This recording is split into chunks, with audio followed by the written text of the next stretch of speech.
So did you want to do the intro? Surely can. Why don't you start it? Why don't you do, hey, sound pollution people, like you always do. I think that was good. That's where we're going to start it. Hey. We have it all together, everybody. Hey. We have it going on. We suck. All right, people. Thanks for joining us today. Today we will be interviewing the songwriter, vocalist, guitarist, flautist of Kayfabe, the second signed RLP artist, going to release their single, The Heart, on April 1st. We'll be talking with Jon and finding out more about his music, why he do what he does, and stuff like that. So what's going on? Nothing. I'm happy to be here. You're gonna be as opposed to dead. I mean, I don't know. Hey, I did do some research though, because oh my God, what? I know. This is what happens when I'm in pain. I go to find more hurts. Let me die first. Okay, go ahead. No, we have to both stay here. The world needs us for the revolution. Yeah, we'll be the first run through. Yeah, it's because we'll be at the front going, fuck you, I won't do what you tell me. Leave my gay kid alone before I fucking stab you in the throat. Man, my daughter was giving me a hard time the other day, and I was thinking that just something that runs through. I didn't sing it to her, but you were thinking, fuck you, I won't do what you tell me? Why your child was like, Dad? No, it wasn't just Dad. Oh, was she giving instructions? It was like, I'm the Tasmanian devil. Oh, Hazel. No, it was Mabel. Oh, I was like, Mabel's giving you instructions, and you're like, fuck you, I won't do what you tell me. Yes. Thinking it in my head. The craziest thing is when Mabel's like all freaking out and stuff. Hazel's like, I know Hazel. If you look at Hazel, Hazel's being like, Dad, I would never behave like that. Lies. You're never gonna have to worry about it. But her look when she's looking at her sister, it's funny. Well, that was the intro. I love starting the intro with Mabel's story. So do you have a camera so I can I'm seeing him. Why can't you see him? Damn it. Ha ha. I hate my computer. It's okay. We don't need you. How much rent do we? Sorry, she can just tell me what you look like. There we go. He's wearing a shirt that says brick, and all I can hear in my head is, she's a brick. House. Let's all hang out. It's actually it's a music venue here too, so it's funny. Oh, okay. Mm-hmm. Jon, thank you for joining us today. You are the singer, songwriter, ventriloquist of the band Kayfabe. You are an RLP artist, and you're getting ready to release your new single called The Heart. Tell us about your band. How did you get your name, and who's currently the lineup in your band? Do they have names? Do they have social security numbers? Stuff like that. So, credit cards probably. I should get that going on though. But the Ponzi scheme. Basically what a band is, isn't it? But it is a scheme. That was good. but yeah, no. Speaking of schemes and carny type terms, so Kayfabe is originally a carny term. Father, my dad is a pro wrestler. That's what I grew up around for so long. And Kayfabe was always this term because I love storytelling, and wrestling to me is just all just storytelling, and it, that's what I've always watched, and especially watching it with the wrestler. I don't watch it as normal than most fans. But kayfabe is always this term because that's where you're trying to push reality. And to me, like, I've always wanted to be a rock star. It's always been in my mindset. It's always been the thing that drives me. That's kind of like the suit that fits the best. I've always wanted to be a musician. I've always wanted to be in this band. And once I got it, I was just trying to think of terms. And for some reason, kayfabe kept coming up. I kept throwing it away. But, because kayfabe is, you don't break kayfabe. You don't break character. You got to push through it no matter what happens. It's all for the show. For me, what I've understood that I love so much from performing is it's a showpiece. It's like, oh, how can I get somebody to feel some way or something like that? And that's what kind of pro wrestling is. And that's what kind of keeping kayfabe is. So for me, I kind of took it in my mindset and kind of rephrase it to like, when you're on stage, like, don't break kayfabe. Like, you got to be wanting to perform. Otherwise, I think you kind of get lost in the shuffle easily. You are a rock star now. So who's in the band with you that wants to be rock stars? So like it started with Vince. Vince is my lead guitarist. He's a fantastic guy. Has the energy. He's the heart of a lion. He's great. Brings the energy and that leadness and all kind of that rock star like just oomph I've always loved. And we have Evan, who's a latest addition, their drummer. He's great. He's really into funk. I always try to play with him, but I've always just loved kind of just rock music, so it's always like back and forth. But it's been fun kind of trying to figure out where we fit together the best. And then Roel is a sweetheart. He's probably the family person more of the group. Kind of keeps us all together. He thinks those are the best bass lines that I can never really like. I always feel, but he kind of just does it. That's kind of the members we have currently. And how did you guys all get started together? Facebook post. Nice. It's funny, and I look back on it too sometimes. It's just like, oh, that's really cool. So actually, about probably this time frame in March last year, I think watching the Beatles documentary that came out during Thanksgiving just kind of made the itch back into me, and I was like, oh, screw it, I gotta make a band, I gotta do something. It's either now or never. So like when, if we don't, not now. And I made a Facebook post, and Vince messaged me back on Facebook. He was actually was living in Delaware at the time, and he messaged me saying he's moving there. He kind of just saw it and inquired, and he's left everything to come and join this band without really meeting me or anything. And I was like, oh, you know what, his spirit's pretty cool. And I met him, and it was just like, I enjoy working with him, so it's been cool. And then Burrell came, the mutual friend who was a former member of the band, that we just hit it off. He kind of just got it, and it's been kind of this nice collaboration back and forth ever since. And then Evan joined later on in the band. So I was going to say, Vince is a really good guitarist. So I think as y'all get further into this, he's really going to blossom into something beautiful because he has the speed and the technical ability. It's just when he gets more comfortable, on stage and in the studio, that he's just going to tear it up. It's going to be really cool. And I like Roel too. He's really nice. What was it like working in the studio with Uncle Brent? Is he as much of a pain in the ass as I think he is? Be honest. He can't hurt you. You're not with him right now. At first you think so. Like, fuck, this he's guy's hardcore. He's gonna be something. He's like, because he has that energy. Like, he has just that where he just kind of acts like he gets it. But so no, the listeners couldn't see the face. That was the best.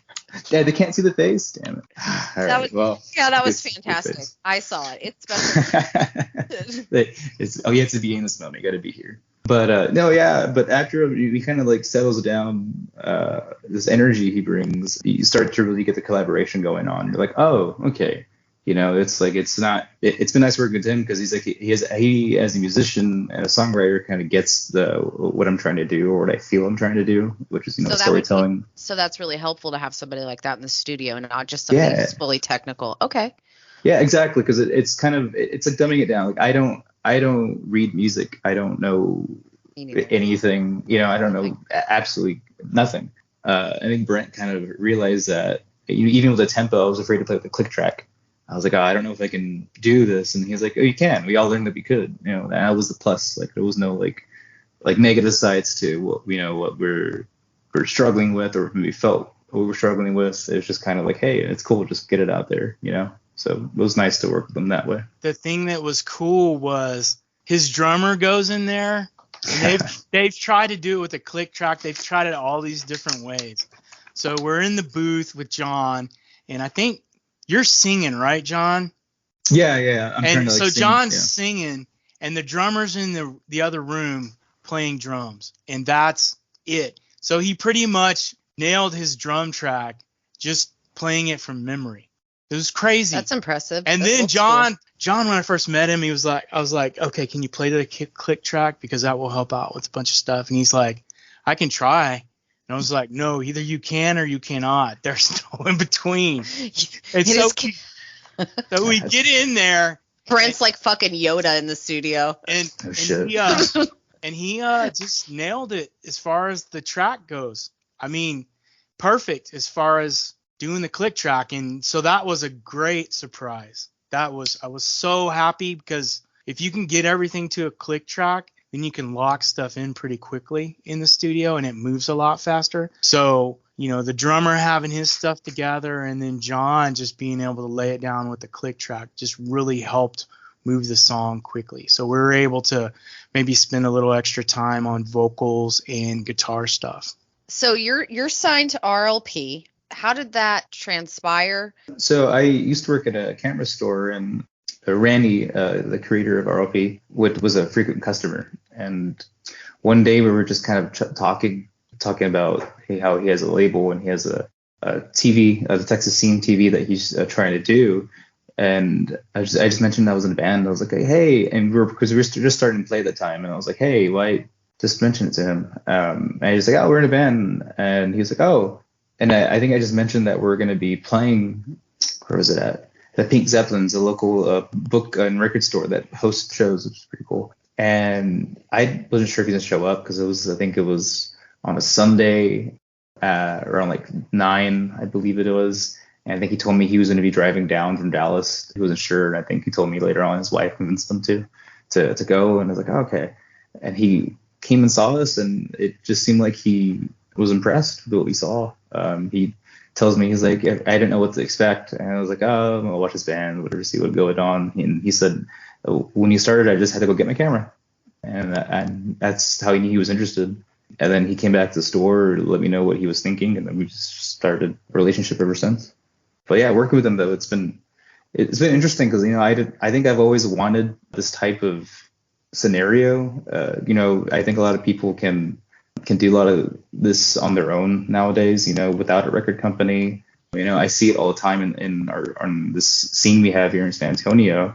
And I was doing that at some point, but I think I realized I don't want to be a producer, maybe eventually down the line. But right now I want to work on the music and not have to worry about going over everything.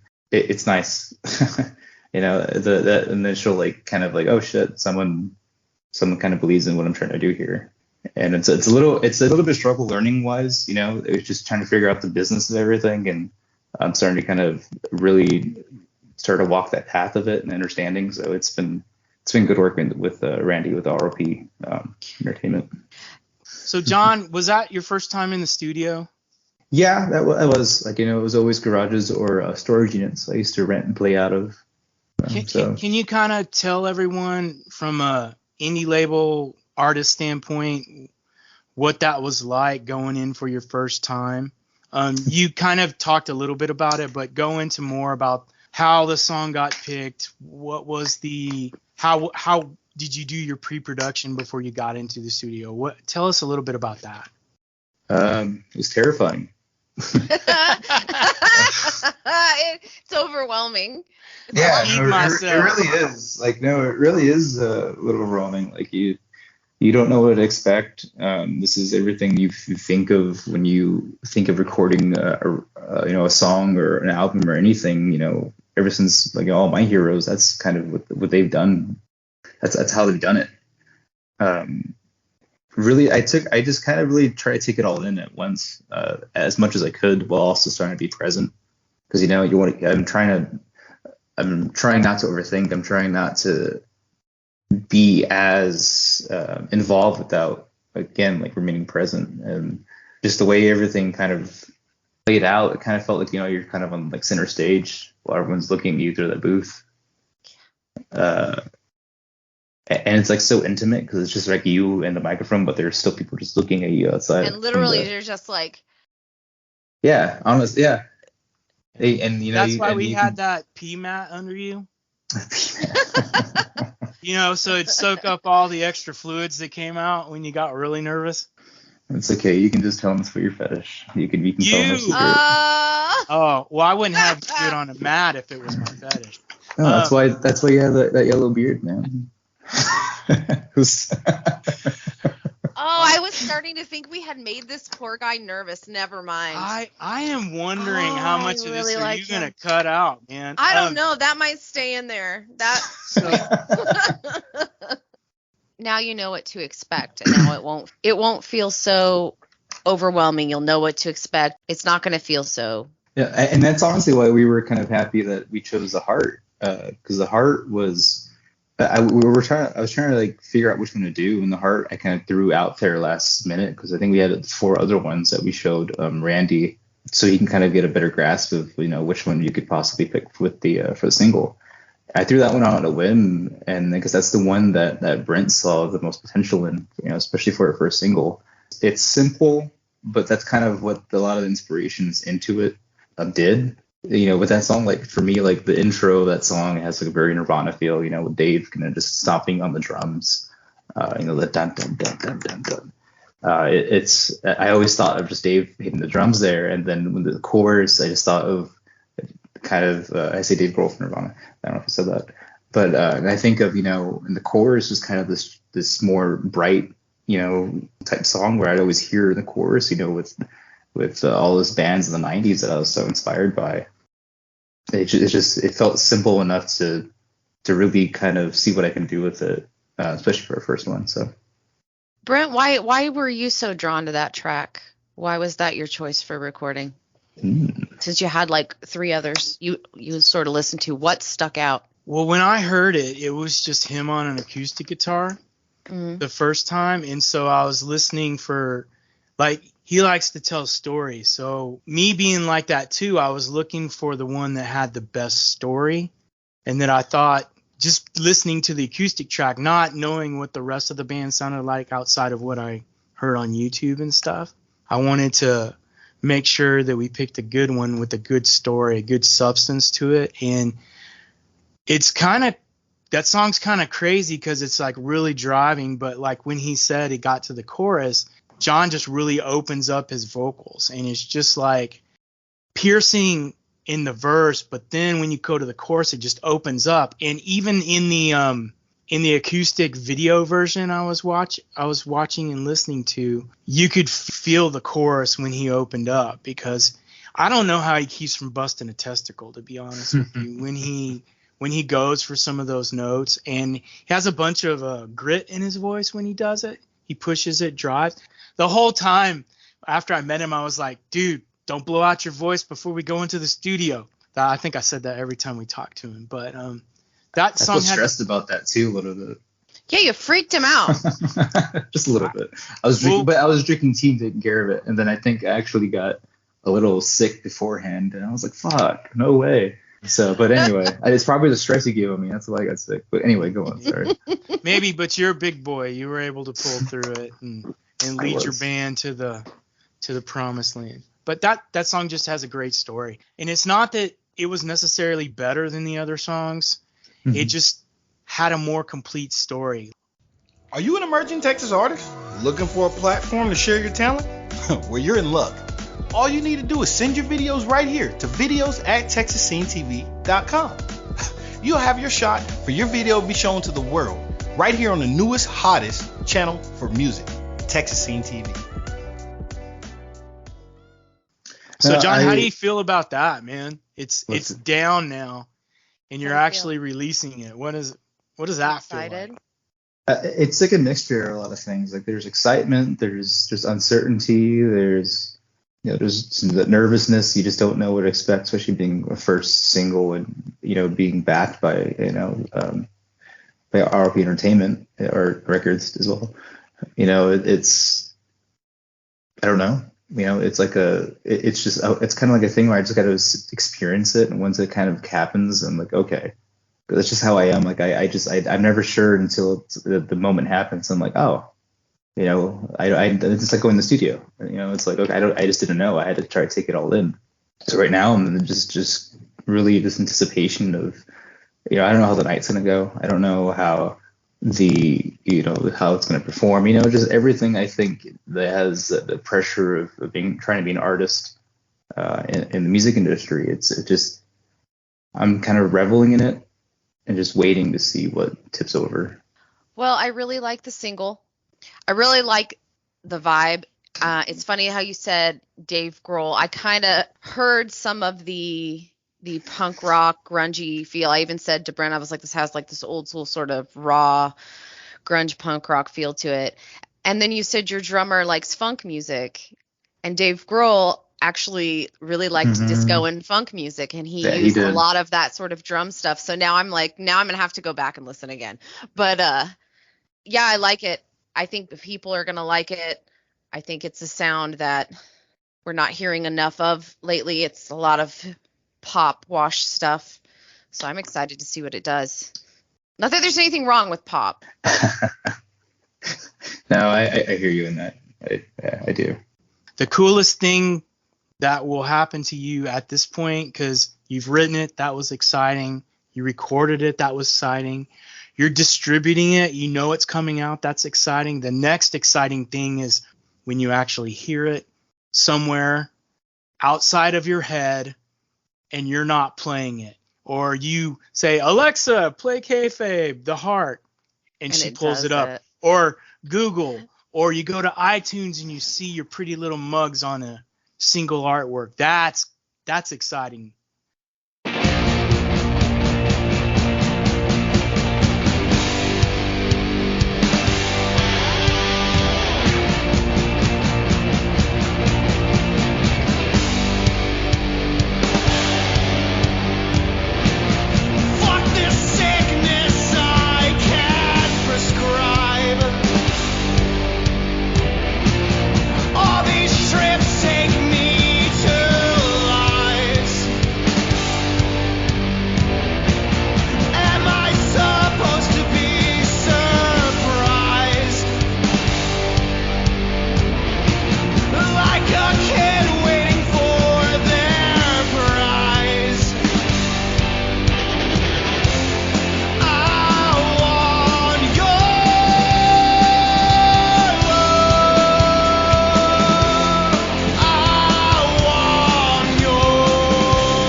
So, do you have any like cool plans to celebrate the release of The Heart? Yeah, we're actually going to be celebrating it at I guess kind of like a house show type market It's a secret show, so it won't be released until the date of, which is Saturday, the day of the single. Actually, there's a trying to think of her name, Shopcat California Soul. She's really supported us over this past year of the band. So it feels nice to kind of be celebrating it with people who've supported us this whole past year. We're playing with new people who we've been wanting to network with and play with because of their sound, and it's going to be a nice time. So we're pretty excited. So it's going to be a private party, so you're fucking snobs. He's only saying it's private because he doesn't want to deal with you anymore. Jonathan is over here like, I will not. I'm going to drink some water, bitch. I am not admitting to that. You know what, John? If we do this right, you won't have to deal with me anymore. You can go be a big star, dude. Do you have any plans? What are the plans beyond that? Like, are you having a release show where you like actually dedicate the show to releasing the song? Are you going to do a video? Are you going to take nude pictures on the beach? What's your plan? There is an idea of mulling over. I've been trying to actually keep it under wraps. I need to reach out and make it happen. So I do plan on putting in a big show, somewhere unique where I don't think anyone's seen in San Antonio, at least not that I can recall. So I'm hoping to get that going very soon. So I'm be a little more secretive about it. What about a music video? Music video. We've actually been talking about that actually. So like I said, my dad was a pro wrestler. He actually owns a school in San Antonio, and he has a bunch of rings. And we've always talked about it because he always throws ideas at me like, "What do you think about this?" I'm like, "Oh yeah, that could be a good idea." And so it's that's kind of giving me my approval to really think about it. So we want to maybe do something in the ring and see what story we can do with the story of the song, since pro wrestling is storytelling. So it's gonna be pretty fun. So is the album cover in one of the wrestling rings? It is, yes. That's pretty cool. Do you wrestle? Have you wrestled? Oh no, I mean I've always wanted to as it. Growing up. It's funny because all of the students tell me that as well. I'm like, you should do it. You can do it. I even try and do some grappling with some of the wrestlers just in fun, just to try to see if I can keep up in any way, any form. But it's always been a what if. And I guess the fun thing about wrestling is that they say never say never. But we have to be careful if you're getting in the ring, because even if it's part of a show, because I don't want to say it's fake, but we know what we know. You don't want to hurt your fingers or your hands. And you don't want to hurt your voice. That's your livelihood. Because if the Big Show choke slams you, you're not going to recover, man. Do you know who the Big Show is, buddy? I know who the Big Show is, buddy. Don't worry, I know. He's just as bald as you. But he's way bigger. What advice would you give a young singer-songwriter right now? I'd say fail. Like, just allow yourself to fail. I mean, that's how else are you going to try and progress forward? I think one of my favorite quotes is, "There's no growth in the comfort zone." There really isn't. And you really have to push yourself and just put yourself on that path. Otherwise, it's never going to flourish the way you imagine it. I think I've learned so much how to fail. Sometimes not even sometimes, all the time, I still fail. And I always try to look at the lesson of it all versus, like trying to let it eat me. If I can find some sort of lesson, then I'm able to kind of push even like an inch forward. So I'd say just allow yourself to fail, kind of see what sticks and what doesn't. It's simple as that, really.